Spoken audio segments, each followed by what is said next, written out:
Shalom, kembali lagi bertemu dengan saya dalam segmen Teduh with SS. Pada kesempatan ini kita akan berbicara tentang proses hidup dari Tuhan. Kita buka satu Alkitab dalam Yakobus pasal yang pertama ayat 2 dan 3. Saya akan bacakan. Saudara-saudaraku, anggaplah sebagai suatu kebahagiaan apabila kamu jatuh ke dalam berbagai-bagai pencobaan. Sebab kamu tahu bahwa ujian terhadap imanmu itu menghasilkan ketekunan. Dalam Yakobus pasal yang pertama ayat yang kedua ada kata pencobaan. Kata pencobaan ini bahasa Yunaninya adalah feirazo. Feirazo ini mempunyai dua pengertian. Satu, ujian. Yang satu lagi, godaan. Ujian datangnya dari Tuhan sebab menaikkan peringkat, sementara godaan datangnya dari si jahat atau iblis, tujuannya ingin menjatuhkan anak-anak Tuhan. Jadi dalam Yakobus pasal yang pertama ayat yang kedua, kata pencobaan di sini memakai kata feirazo yang ujian. Itu sebabnya dikatakan, saudara-saudaraku, anggaplah sebagai suatu kebahagiaan apabila kamu jatuh ke dalam berbagai-bagai ujian. Jadi dikatakan berbahagia karena apa? Masuk dalam berbagai-bagai ujian. Sebab apa? Sebab ujian ini ingin menaikkan peringkat dimanapun. Gitu. Ketika kita ingin naik peringkat, kita harus melalui proses yang namanya ujian. Baik dalam hidup ini, baik dalam hal rohani, kita harus melalui ujian yang tujuannya supaya kita semakin meningkat. Semakin meningkat. Sebabnya di ayat yang ketiga dikatakan, sebab kamu tahu bahwa ujian terhadap imanmu itu menghasilkan ketekunan. Dan biarlah ketekunan itu memperoleh buah yang matang supaya kamu menjadi sempurna dan utuh dan tak kekurangan suatu apapun. Inilah dampak daripada hasil daripada ujian, yaitu apa? Menjadi sempurna dan utuh dan tak kekurangan satu apapun. Jadi harus melalui proses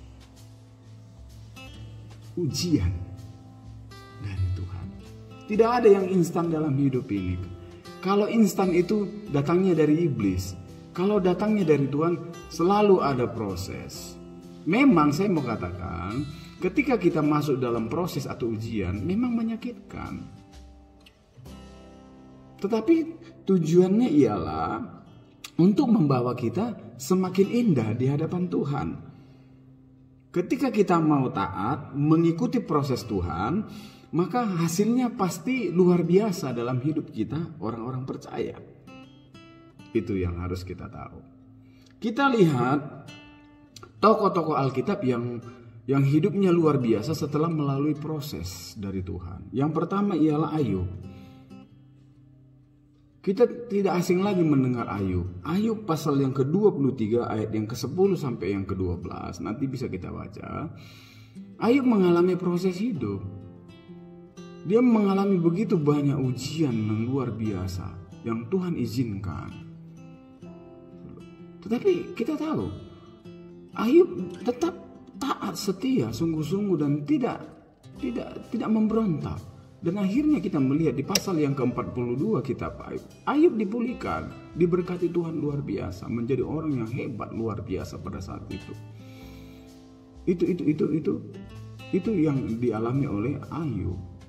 Begitu juga dengan Yusuf. Yusuf kita tahu, dia harus dibuang ke dalam sumur, lalu ditarik lagi, lalu dijual ke Mesir menjadi budak belian. Setelah sampai di Mesir, dia harus kerja menjadi pembantu di rumahnya Potifar.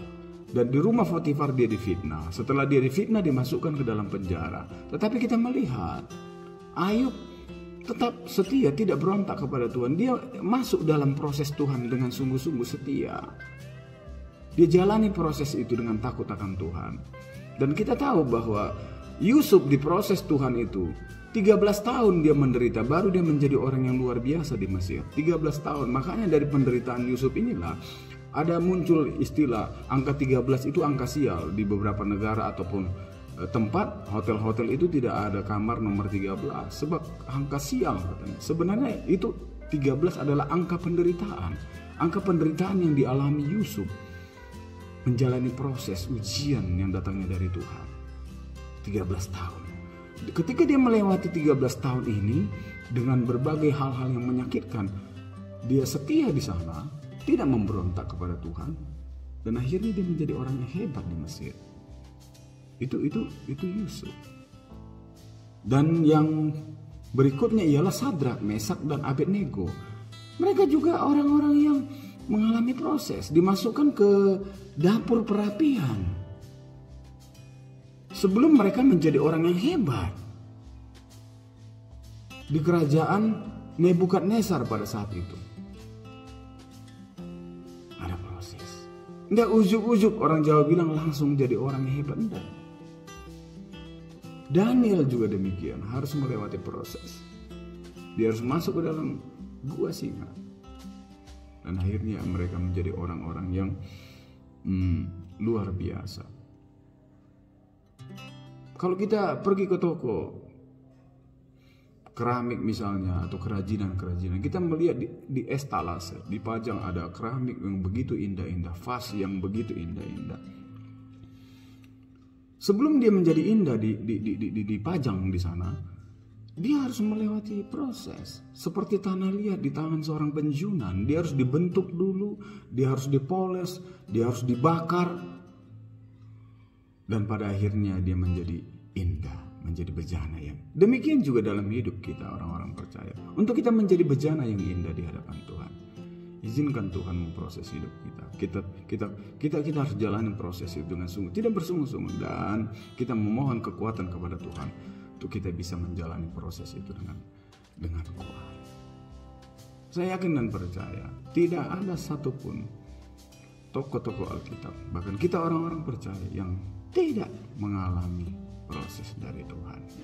Harus mengalami proses, sebab firman Tuhan tadi mengatakan, Yakobus pasal yang pertama ayat yang keempat, kalau kita bertekun di dalam proses itu, maka dikatakan kita menjadi matang, menjadi sempurna dan utuh dan tak kekurangan satu apapun.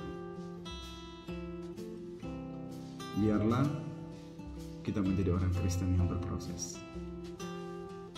Kemana kita harus dipindah, kemana kita harus ikuti proses itu. Sebab proses itulah yang akan membawa kita kepada sesuatu yang lebih tinggi lagi untuk kemuliaan Tuhan. Terima kasih.